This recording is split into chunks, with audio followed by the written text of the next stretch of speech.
News, सच जरूरी है।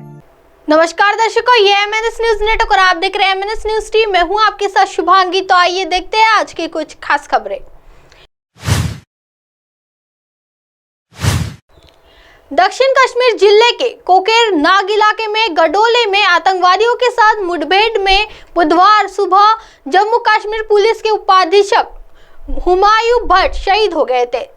दहशतगर्दों के साथ एनकाउंटर के दौरान ही उन्हें गोली लग गई थी और जख्मी हालत में ही उन्होंने अपनी बीवी को वीडियो कॉल कर हालत के बारे में जानकारी दी थी और कहा था कि मैं शायद जीवित ना रहूं तो हमारे बेटे का ख्याल रखना। जम्मू कश्मीर पुलिस सेवा के 2018 बैच के अधिकारी हुमायूं की पिछले साल शादी हुई थी। उनकी पत्नी ने 28 दिन पहले ही बच्चे को जन्म दिया था। किसी भी परिवार के लिए इससे बड़ी त्रासदी नहीं हो सकती है। हुमायूं अनंतनाग जिले के कोकर नाग इलाके में उप विभागीय पुलिस अधिकारी थे।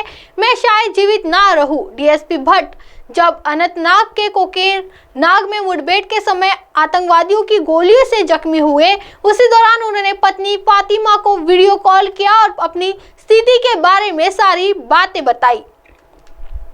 उन्होंने पत्नी से कहा था, मुझे गोली लग गई है, मैं शायद जीवित ना रहूं, हमारे बेटे का ख्याल रखना। वह सुरक्षा अधिकारियों की उस टीम का हिस्सा थे जो गडोले पर्वतीय क्षेत्र में आतंकवादियों की मौजूदगी की सूचना मिलने के बाद वहां गए थे। आतंकवादियों के साथ मुठभेड़ में सेना के कर्नल मनप्रीत सिंह, सेना की 19 राष्ट्रीय राइफल्स इकाई के कमांडिंग अधिकारी मेजर आशिक ढोनेक और डिप्टी एसपी हुमायूं भट्ट आतंकवादियों की गोलीबारी की चपेट में आ गए। घायल अधिकारियों को निकालने के लिए पैरा कमांडो ऑपरेशन में शामिल हुए। आतंकवादियों की गोलीबारी और पहाड़ी इलाके के अनिश्चितताओं का सामना करते हुए घायल अधिकारियों को निकाला गया। डीजीपी दिलबाग सिंह और एडीजीपी विजय कुमार ऑपरेशन की निगरानी के लिए घटनास्थल पहुंचे हैं। दुर्भाग्य से तीनों अधिकारियों का बहुत खून बह गया था और डॉक्टरों द्वारा उन्हें बचाया नहीं जा सका। इन सभी ने राष्ट्र के प्रति अपने कर्तव्य में सर्वोच्च बलिदान दिया है। आइए बढ़ते अगली खबर की ओर। सनातन धर्म पर विवादित टिप्पणी करने वालों के बारे में बाबा रामदेव ने कही बड़ी बात।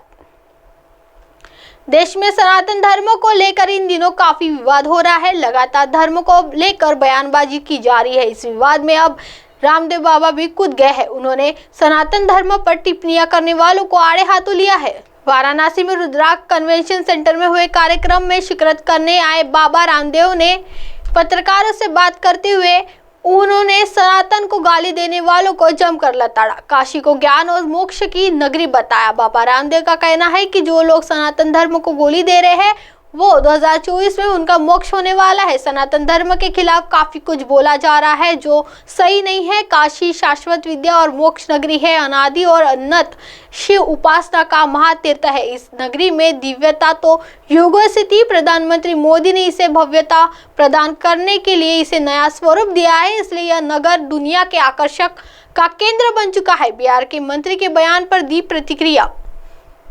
बाबा रामदेव ने कहा कि काशी नगर धर्म, ज्ञान और सबसे बड़े सनातन धर्म का मर्म है। इसका अपमान करना कहीं बर्दाश्त नहीं किया जा सकता है।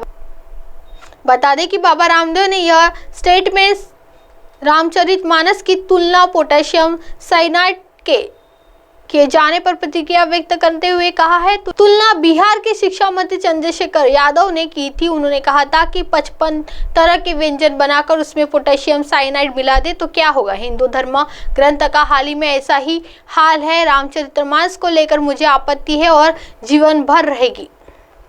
आइए बढ़ते अगली खबर की ओर। वन नेशन वन इलेक्शन पर सीएम भूपेश बघेल का बड़ा दावा।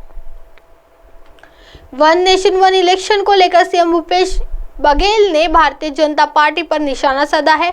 सीएम भूपेश बघेल ने वन नेशन वन इलेक्शन की प्रक्रिया को शिफुगा को बताया है। सीएम भूपेश बघेल ने कहा कि वन नेशन वन इलेक्शन पर अब चुप हो गए हैं। मुंबई में राहुल गांधी ने सरकार से सवाल पूछा था। उनके तुरंत बाद उन्होंने इस देश के एक चुनाव का एक ऐलान कर दिया। क्या ये सिर्फ शिगुफा है? क्या विशेष सत्र में इस पर चर्चा होगी? क्या ये इस लोकसभा चुनाव पर आ रहा है? अब आप हमारे चैनल को आपके मोबाइल पर भी देख सकते हैं। मोबाइल ऐप पर देखने के लिए play store MNS news T download करें। इंस्टा, लीक, ट्विटर, हाइकूक, फेसबुक और कई सोशल मीडिया प्लेटफॉर्म पर हमारा चैनल उपलब्ध है। आप इसे यूट्यूब पर भी देख सकते हैं। आप हमारे चैनल को लाइव भी देख सकते हैं। www.mnsnewst.com पर फिलहाल वक्त हो चला है दर्शकों ब्रेक का। ब्रेक से लौटने के बाद देखिएगा देश और दुनिया की तमाम बड़ी खबरें। बने रहिए MNS न्यूज़ टी पर। नमस्कार।